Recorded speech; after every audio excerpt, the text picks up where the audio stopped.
Lebanon and came to the U.S. when 241 Marines lost their lives in Beirut. My parents at that time decided, one, we're persecuted Christians.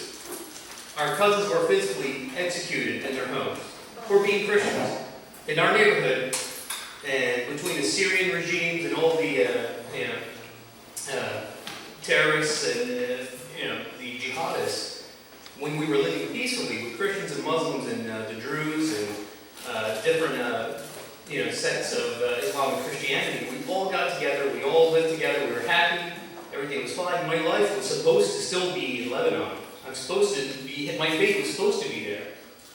But because of war, and because of our sacrifice of 241 Marines, October '84, I became American. I swore in as an American in my Class A Army uniform in 98. I had already enlisted. And that didn't help me to become an American. I just knew instinctively from good teachers and being raised in a happy environment and a strong environment with good educators and a good system before Philadelphia started getting corrupt. Anyway, I learned about Ben Franklin. I learned about all forefathers and what they went through. Hardships, good, up, down, left, right, it doesn't matter. They fought for us and I learned it. So I wanted to give back. And so my brother is now about to make a lieutenant colonel. My mother raised two other boys, my best friends.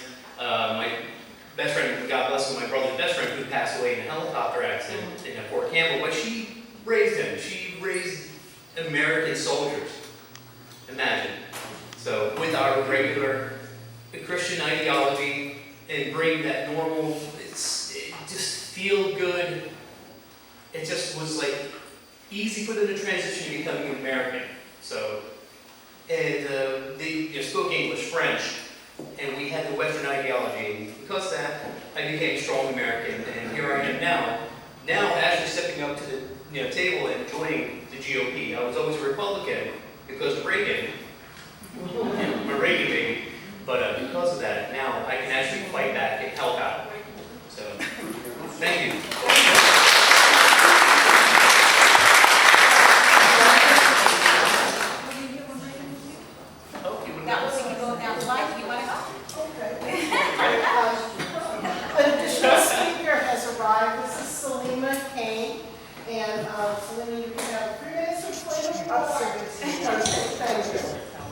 Thank you so much, and good afternoon to all of you. As Janet introduced me, my name is Salima Kane. I'm a long-time Strasbourg, Monroe County resident. I lived here for 35 years. I was born in Dakar, Senegal. I graduated from East Strasbourg University in 1992 with a master's in political science and international relations. I also have graduated from American University, where I attended and was an intern on Capitol Hill and on CNN News Bureau. I came across the GOP long time ago. I want to share with you a picture of my mother.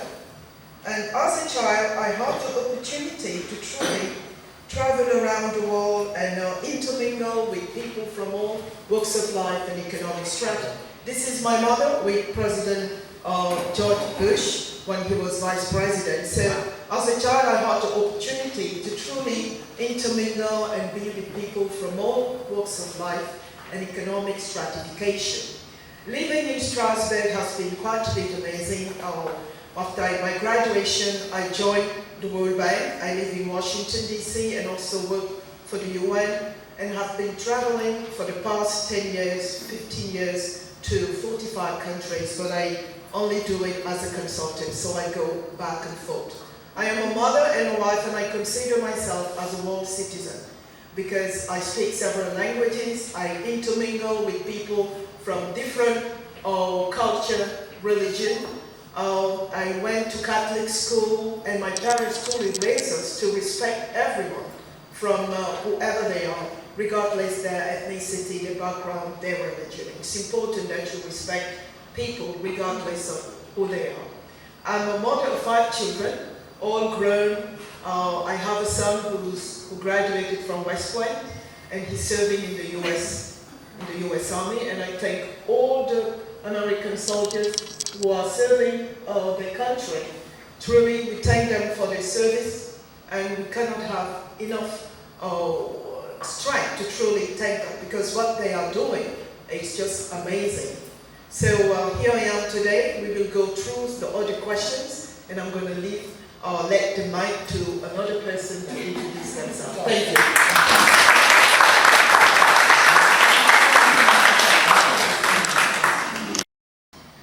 7 years for her to be able to bring me here legally, okay? Because the paperwork for people who want to come here legally is totally mishandled by our government agencies, and a lot of people don't know how this affects illegal immigration.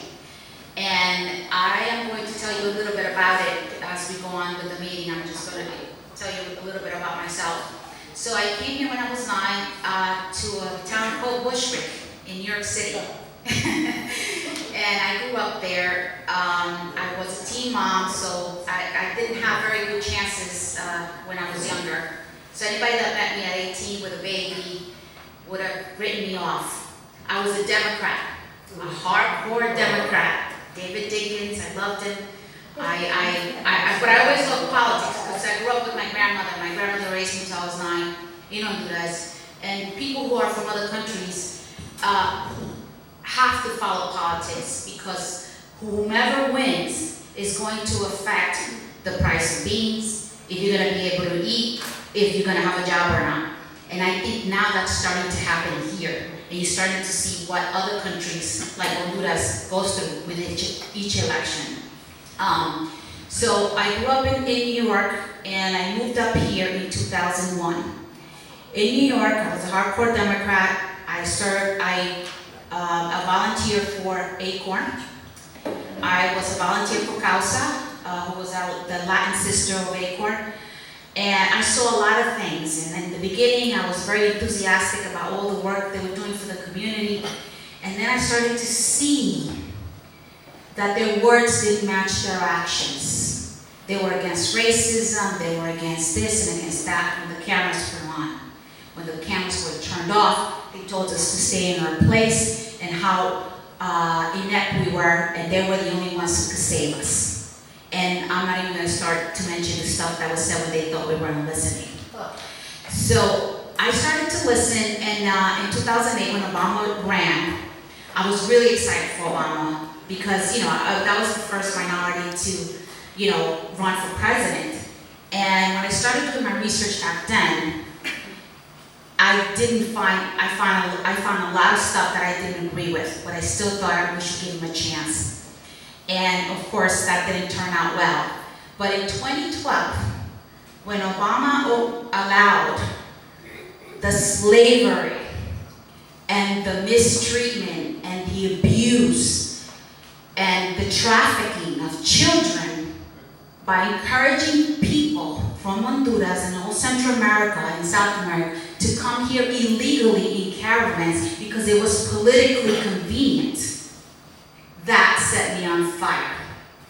So that's when I decided to start following the elections more closely. Elections were always a fun thing for me. It was like a ball game, like a football Super Bowl. But after 2012, after he did that, and I started doing my research, and I started hearing from people back from my country that their daughters were being kidnapped right getting out of school, put in a van, that the coyotes were out recruiting, picking up children who were, orphans. That just drove me nuts. So after that, after being a Democrat, I became an independent, and I didn't have a voice. I couldn't vote in the primaries. I had a voice. So then I decided to be a Republican, and it's the best decision that I've ever made when it comes to politics. And if you know anyone who is on the fence, being an independent, I've had to set some people straight and make them re-register Republican. In order to play the game, you have to be a Republican or a Democrat. There's no in between, okay? Let me tell you why. Because when you're an independent, you're letting them know I'm still a free agent. You shouldn't you wouldn't take a boyfriend back and say, I'm still gonna be available for you after he treated you badly. But you'll take your party back after they promise you stuff and they don't deliver. That's not me. When I'm done, and I'm gonna tell you I'm going with the other guy, and that's it. I'm done with you. But anyway, that's why I became a Republican. And last year, our past president, Josephine Farrow, asked me to run for state rep. And, you know, I talk a lot and I complain a lot. So then she says either shut up or step up. So I decided to run, and I did run for state representative for the 115th district. And on election night, we were 400 votes apart. And then the week after, she got 9,000 young votes. So it's very important that you follow up with Dan on that election integrity committee, because it's very, very important. So that's my story, and if you guys have any questions for me, I'll be happy to answer them for you. Wow.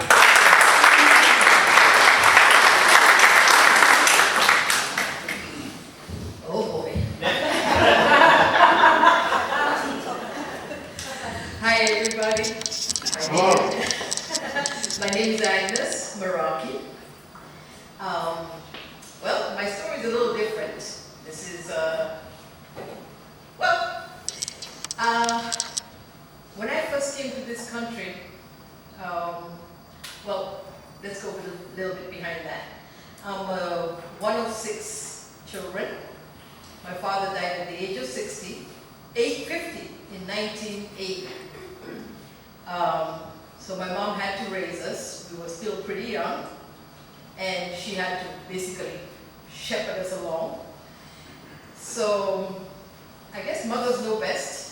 My place was not in Kenya, because I'm a loud mouth, and I love to have my own opinions, and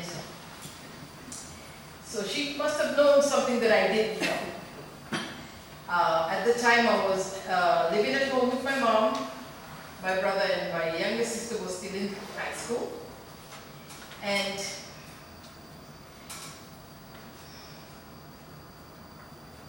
well,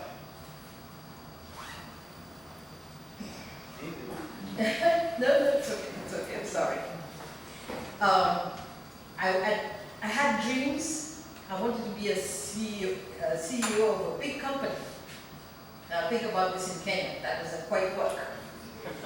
So she said, you need to go and visit your sister in America. My older sister was here. So I came to see her, and I came legally. I came with a business visa.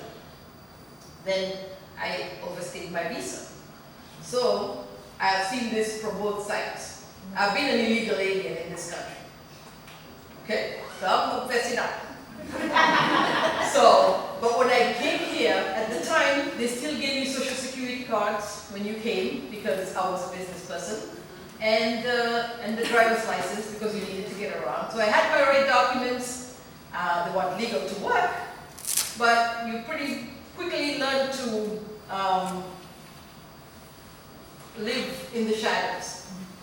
So I did that for a few years, and then the company my sister worked for sent me over to work where my husband was. So he didn't know anything about my legal status. They didn't know either, because I had my fake documents. So I worked, I met him, and the rest of that one is history. We got married in 1995. In 97, I had one of my first 2 kids. And I was bringing up kids, working. I really didn't give 2 hoots about the Democrats or the Republicans, so I really couldn't have cared less. I didn't do it in my country. I didn't do it when I came here. I was bringing up children. So we were on vacation in Virginia Beach on 9/11.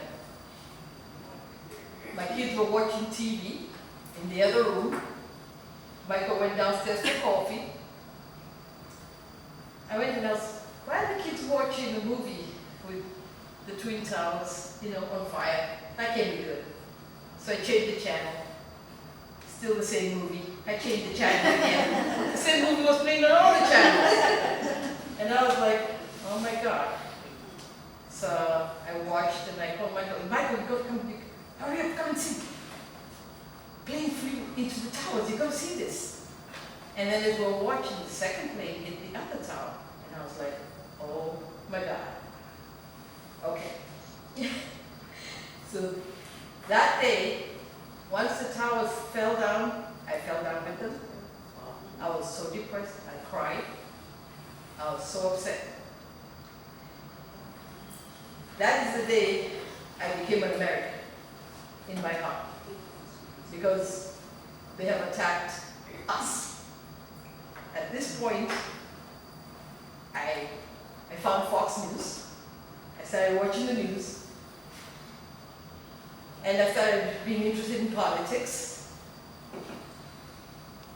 And then I kept bringing up my kids watching Fox News, complaining.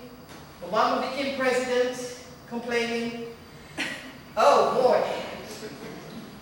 November 19, 2011, I became a United States citizen in Gettysburg, Pennsylvania.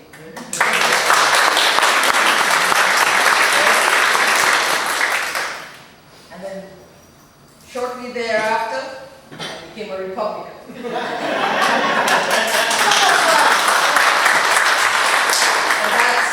that's how I came to be in this, where I am now.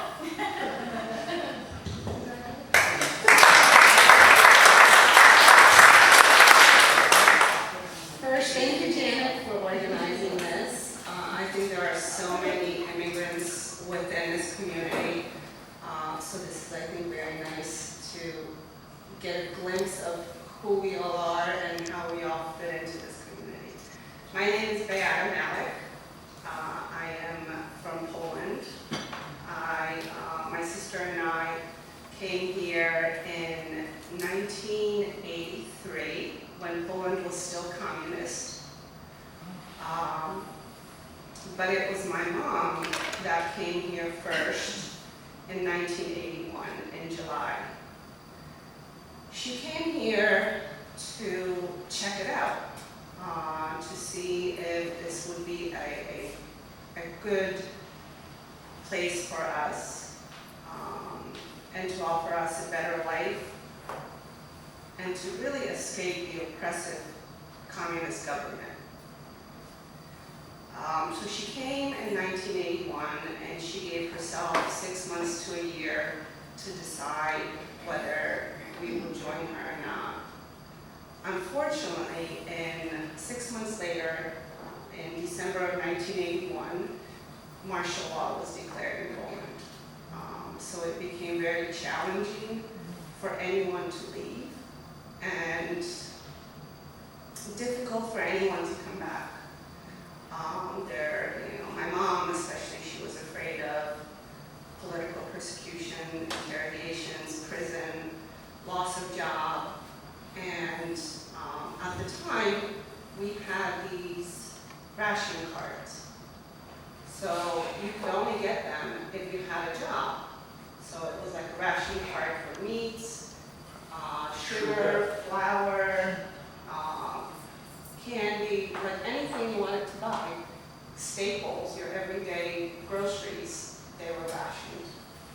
So she would lose that when she came back. So she petitioned for us to come during this martial law. It was denied twice. We were in good hands. We were with our grandparents, so she knew we were okay. But I always wonder if she was okay, here by herself. So in July of 1983, which is about 2 years since she left the country, martial law was lifted. So she tried for the third and last time to petition for us to come.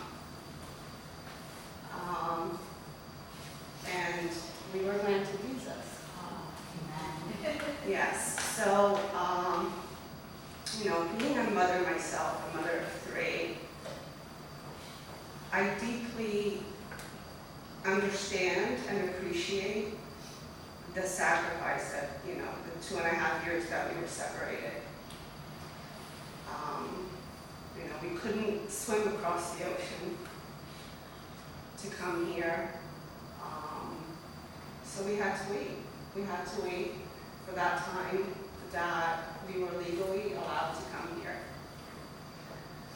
And on December 20th, right before Christmas, my sister and I, she was 7, I was 12.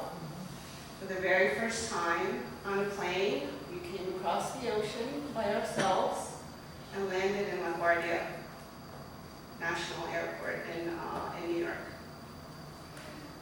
We lived in Long Island until about 1986 when we moved to Pennsylvania. We've been here ever since. I graduated high school locally at Pocono Mountain High School. I attended East Stroudsburg University. And ironically or oddly, on the same day that I took my last college finals is also the day that I took my citizenship oath, right here in Monroe County Courthouse. So it was around May 1993. I don't remember the exact date, but I have been a citizen for quite a while now. Just have some things jotted down. And I wasn't always interested in politics. You know, growing up, things are the way they are. So when it was time for me to register to vote, I registered independent. But like Dulcie said, you have no voice. You can't vote in primaries. You can only vote in general elections. But I wasn't sure where I fell on that Democrat-Republican spectrum. So I remained independent. And in fact, I voted for Clinton. That was my first presidential election. And that was the first and only Democrat I ever voted for.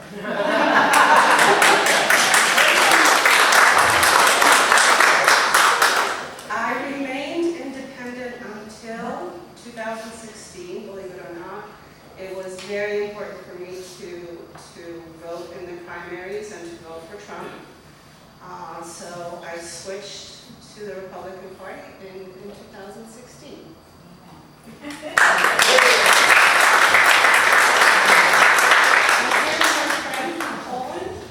Hi, my name is Mark. I'm honored to be here, and I have a similar experience, but during the martial law, I was in army. And my grandma was born here, half of my family to work here. So it was very tough for me to be there. I came here as a 1985 as a 25-year-old. I never went into politics until I met Trump agenda. And I became conservative, and I believe in his values. And my dream was different.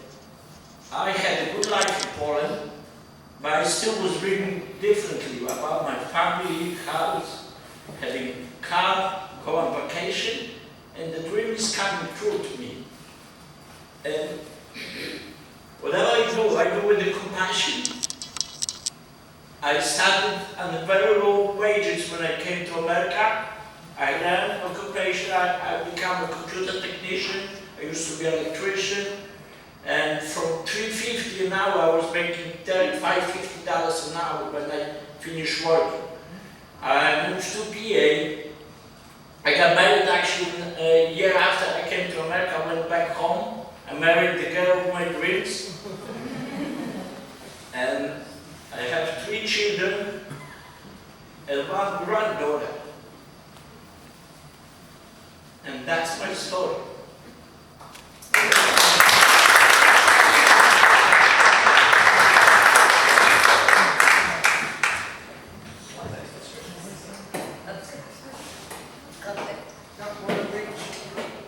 My name is Enchezama. I was born in Cameroon. It's a country in the west central part of Africa. I grew up in a small village called Mancommon and lived in a beautiful grass hut with my family. My parents were subsistent, restless kid. I wanted to go to school because I had an older cousin who had been admitted in a Catholic school. And something about going to school had transformed him. And he was my hero, so I wanted to be just like him.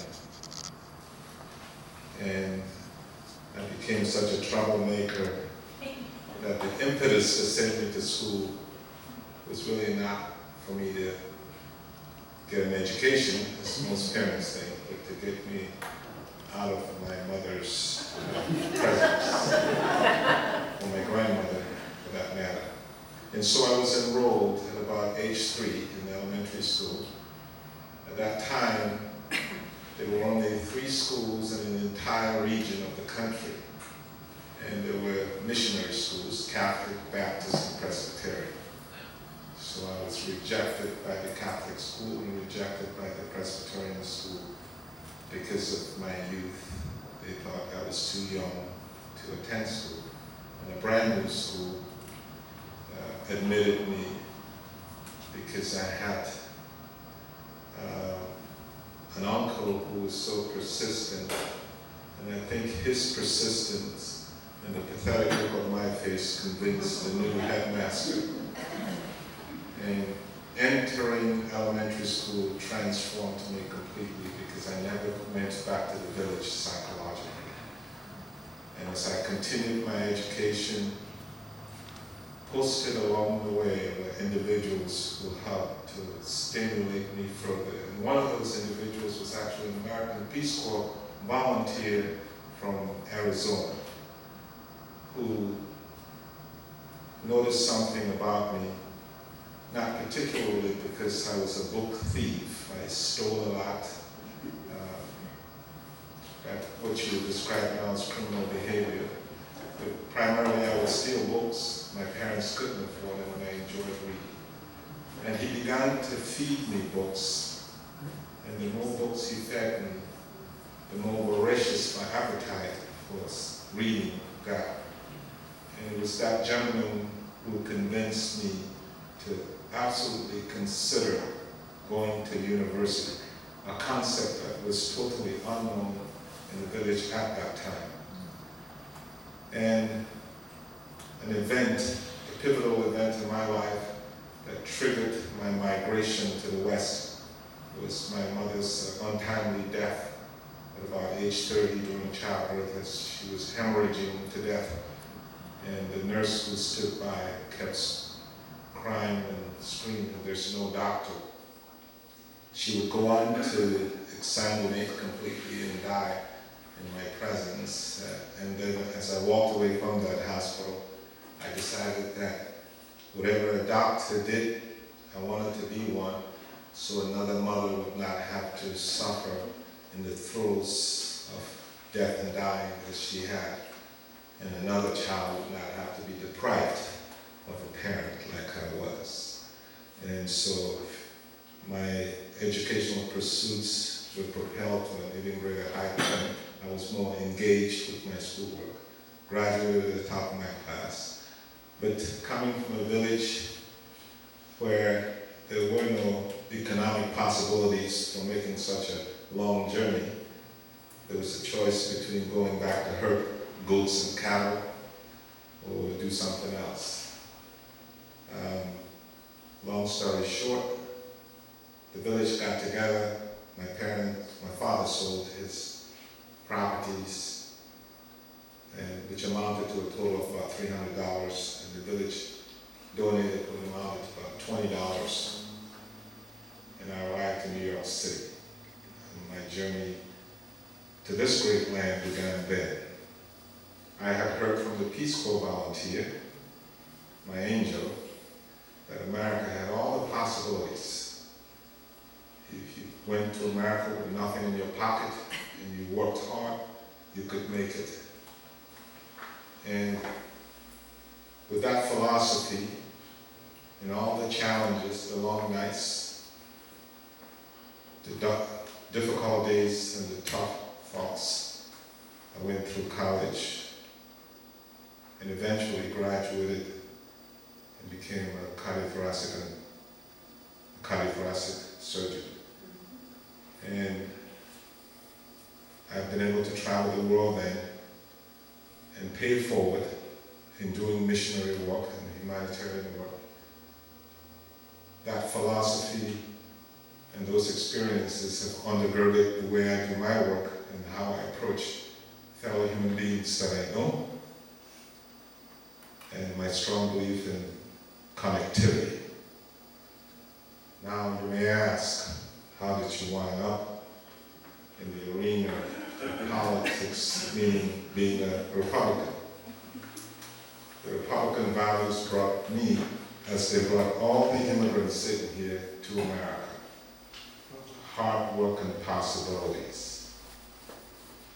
And the Republican Party has really been the one that guards the American institution, the American Constitution, the document of freedom that has undergirded freedom movements around the world. Importance of family, importance of hard work, our Second Amendment, and every item in it.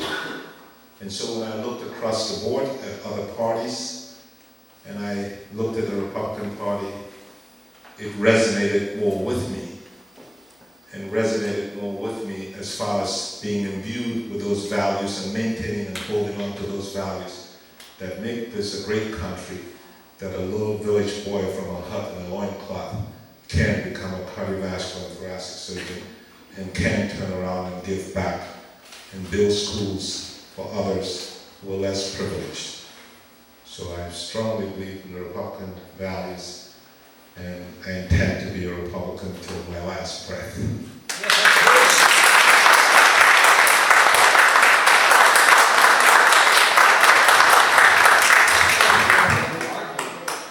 I would put this mic down and speak because my voice is big. What I mean by that is when I worked in New York City traffic, I worked in tunnels. And so you learn to protect each other and talk very high. So my wife always tells me, talk silent. But silent for me is loud. For you guys. But anyhow, I was asked to speak when I first met Janet to introduce myself to this party. On November 3rd, to put it November 4th, I've always been involved with elections, even from my country. But on November 3rd, 2020, I decided I would never vote for Republicans anymore. I am a born-again Christian, and I studied the Bible. And I want to make reference to something to you all concerning this country. Now the reference I'm going to make have been interpreted to suit another reference in the Bible. I'm talking about Daniel chapter 7 verse 4. Daniel was having a dream. And I'll quote the dream for you. And he said, and I beheld until the first was like a lion with wings of eagles. As I go through the description, I want you guys to make notation of what the descriptions are. And I beheld until the wings were plucked out. It didn't say fall out, it said plucked out. That means violently. And was made to stand upon its feet. And it was lifted above the earth. And I will give it the heart of a man. That reference, a lot of people who know the Bible say it reference to chapter 6 of Nebuchadnezzar's dream. I'm talking this way because most of you here seems to be Christians and have an idea of the Bible. So on that grounds I'm talking. If you look at the shield of England, your shield have a lion with wings and a horse on one side of the shield. Lion represents authority. A horse represents power. We knew of the English Empire in the 1800s, 1900s, and so forth. Describing this dream and this beast that Daniel had, He says that we held until the wings were plucked out. America gained independence through war. The wings were plucked out. And our symbol is the eagle. And the Bible specifically said the eagle's wings. Then it said it was made to stand on its feet. That means it began to prosper. And it was lifted above the earth. And I will give it the heart of a man. America is the only country on the face of the earth that anywhere in the Bible refers to, I will give it the heart of a man. The other place the Bible talks about is Israel, the apple of my eyes. In May 14, 1948, Israel was declared a nation in the United Nations, with all the delegates saying yes. They now would respect Israel to become a nation back in the land that they have. The Almighty God saw that and penned it, so that we who live in this country today could understand that God formed this country for a purpose. On top of that, this is the only country that built a fleet of Navy ships and went around the world doing good. And we are still doing good in countries in other parts of the world. It is also the only country that went above the globe preaching the gospel and doing good. America was formed and lifted up above the earth for such a time as this. We who lived in foreign countries always had a dream. Listen to all the panel here. Whether they came from poverty or they came from rich backgrounds, to come to America. I myself used to look at the aeroplanes and said I want to go to America. I knew of China back then through my history books. I knew of Russia. I knew of England because I had family who went to do nursing in England. But my desire was to come to this country. Why? Because I looked at television and I saw what you all had. I saw laughter. I saw love. And I wanted that. I wanted freedom. When you have freedom, that's what you enjoy. Laughter and love. Freedom to choose what you will enjoy. Freedom to put down what you don't want. When I was growing up, we went to school barefoot. We didn't have much money. We had money, but we didn't have much. As time went along, Texaco came and put down an oil refinery in Trinidad. At that time, it became the world's fourth largest refinery in the world. Middle East supertankers used to come, that's boats, and bring oil to refine in Trinidad and carry it back. My father started to work in Texaco, so we began to see a little better life. But when we gained independence, everything started to. The leader of my country, he gave us 4 years of hell and 1 year of everything he could ask for. That continued for 25 years. I remember taking a car that my father paid for as a down payment and gave me to start on the drive. And we used to have to take that car and go for water 2 or 3 miles down the road. One tap that was allowed to have water. I was fortunate to have a car. A lot of the villagers used what we call bull carts. They used to use cattle and carts. The truck came to and from the factory. They used to use those same carts to go with barrels to catch water, that same place I'm going. Unbeknown to the woman that I would get married to, her brother came up here and joined the army. And he became a citizen and he put in her paperwork. I came and I married my wife. She's sitting behind, her name is Indra, very beautiful young woman. And I was able to make a choice when I looked at the country and where it was going at a very young age. Because I remember going to the shop with 5 cents and getting a handful of candies. At age 20, I had to pay for one of those candies 10 cents. So in a matter of maybe 15 years, look at the difference of cost of living. So when the opportunity arrived to my wife, I came up here legally, because the paperwork was in. And when they were signing me up as an alien resident to give me my social security card and whatnot, they asked, what party would you want to join? I had no idea. So I just said Republican. I had no idea. However, I was always interested in watching elections, even from my country. Because of what I saw was going on, I was interested. So I came up here and I just joined the Republicans. And I followed the elections. And I am thankful now that God directed my footsteps. From the day I landed in this country, and I told Mr. Whitehead that I came here and I worked for the American dream. I saw what the American dream was and I worked for it. He said, Larry, you had opportunity. And I said, yes. And I took hold of that opportunity. I worked very hard. I worked for what I had. Nobody didn't give it to me. And I encourage every one of you here under my voice. This is the land of the opportunity. Don't give it up. They are trying to take it from us right now by feeding us little pocket change. Do not fall for that bribery. Because what they want is what this one talked about in our country.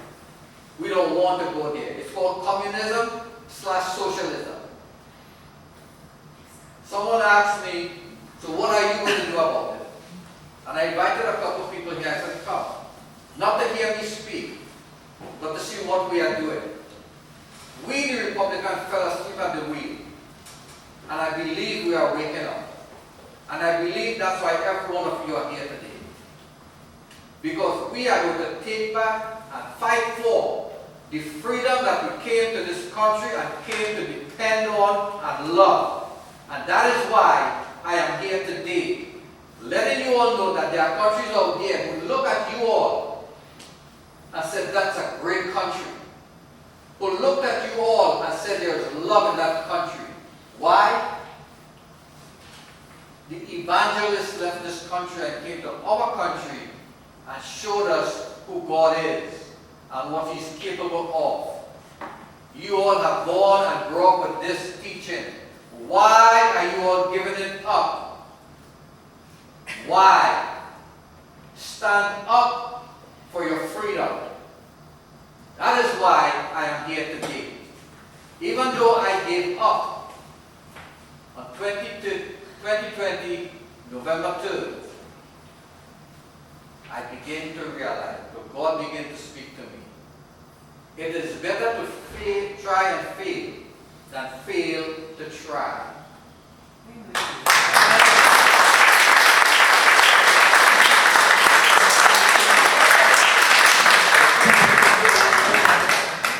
Wow, I knew this was going to be good, but I'm sorry. It's terrific. I am just inspired. I've had chills. I've had tears come to my eyes. And I really believe we are seeing a tidal wave. I don't know what. We are seeing people awakening. We are seeing among our immigrants the true essence of how to be an American. And I thank each and every one of you for your journey. Whoops, I always do that, I go too close. For your journey and for sharing your stories. And, you know, my husband said, a couple weeks ago we were talking, and you know, that commitment that we need, I understand when you said November 3rd you were ready to quit. Why vote again? And we've talked in our Task Integrity Committee the frustration that people express, and we hear people say, I'm not going to vote. I'm not going to vote. It didn't mean anything. And this is a testament to why we have to continue.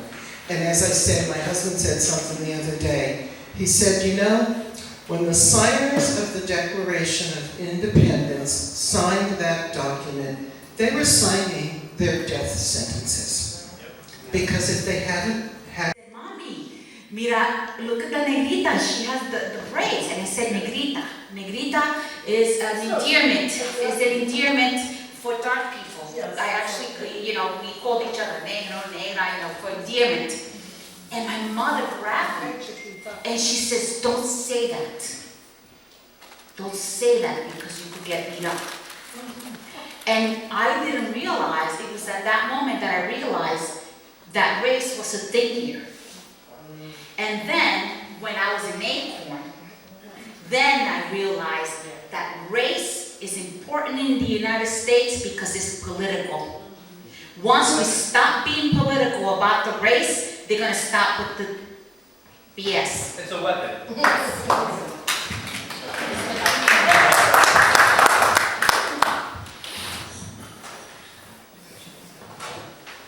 This is a very contentious issue, and I am a perpetual pragmatist. I believe there's really no difference in humanity. I have slashed open every part of the body, and if the drapes were lifted, I may be able to tell the color of the person. But the hearts look the same, the livers look the same, the kidneys look the same.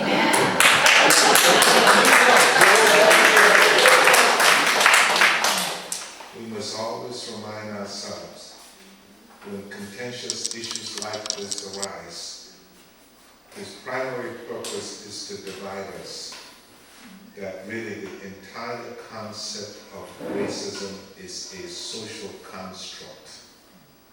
There is no such thing as a race, it's a human race. And in my own life, as one of our colleagues stated, if you look for it, you'll find it. I grew up in a world where what was more important was the value that you bring to the community. It takes a village to raise a child. That concept was hijacked by some politicians.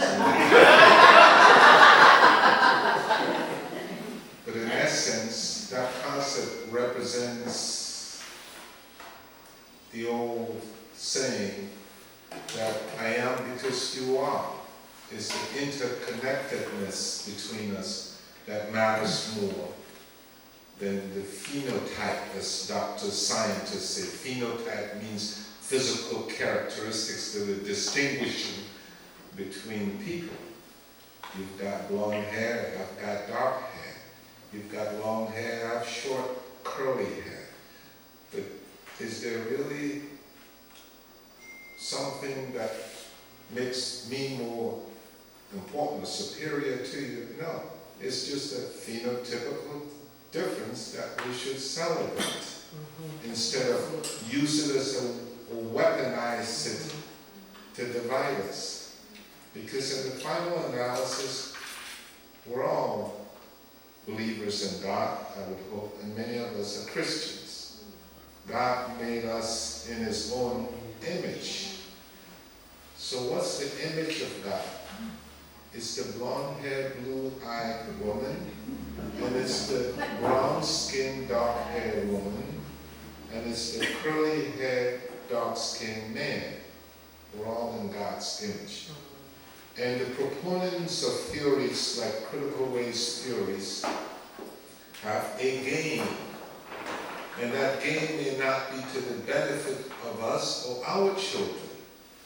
I happen to be a strong proponent of educational determinism. I feel that if our kids are being infused with all these meaningless theories, it distracts them from the theories that are more important in their lives, that would elevate their thoughts, expand their minds, keep them focused on the competitive arena where we now live.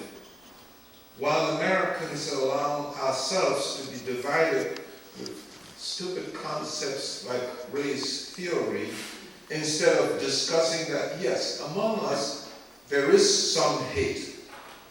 and critically thinking, what can we do to diminish and eliminate that hate? Because we're now in an arena that is highly competitive in the world. I don't want my child going to school and spending half the session discussing meaningless issues that only puts them in contradistinction in a conflict situation with their neighbor. That doesn't advance humanity. It divides us and it destroys us. And so, we as Republicans must take a very strong stand against this, because it's not just an affront to an individual, it's an affront to a people, and you want to know what? It's an affront to a world that looks upon us as the leader. And so while we spend time discussing crazy theories and issues that pit one individual, a human being, against another, and issues that create guilt in somebody who had nothing to do with the perpetrators of the past in an event, the rest of the nations in the world don't sit back and wait for us to catch up. They're advancing, and their kids are studying math, chemistry, biology, history, important things. And someday we will awaken, and it's been too late.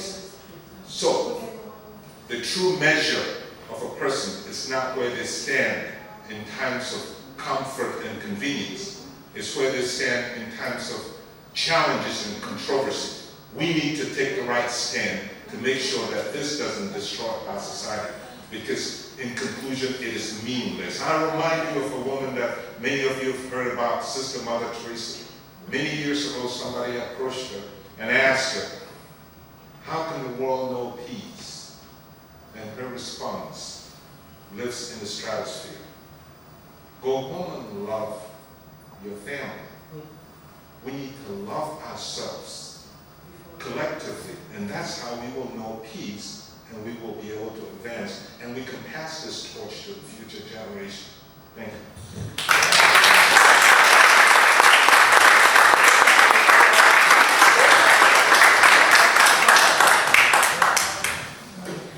You know, we all talk about racism, and as it was mentioned on the panel here, that it does exist. But I have a question. What is racism? Dr. Zama sort of answered it for you. It's the human race. And it's a weapon. It is a weapon used by a majority of governments to create division, because they know a kingdom divided cannot stand. So to those of you here who have an inclination of Christianity, I want to ask each and every one of you a question. We're all going to die. And let's say heaven is real. When you go in heaven, could you tell color? Would you be able to say, well, he's black or he's white, I'm not going to talk to him? Our God is a God of love. So there is not going to be that. Let's say hell is real. And you go in hell, you think you have time to say he's black or she's black with the pain and torment that you are seeing? So what is racism? It's planted here. Let's try and fight it here, so we can fight it out there.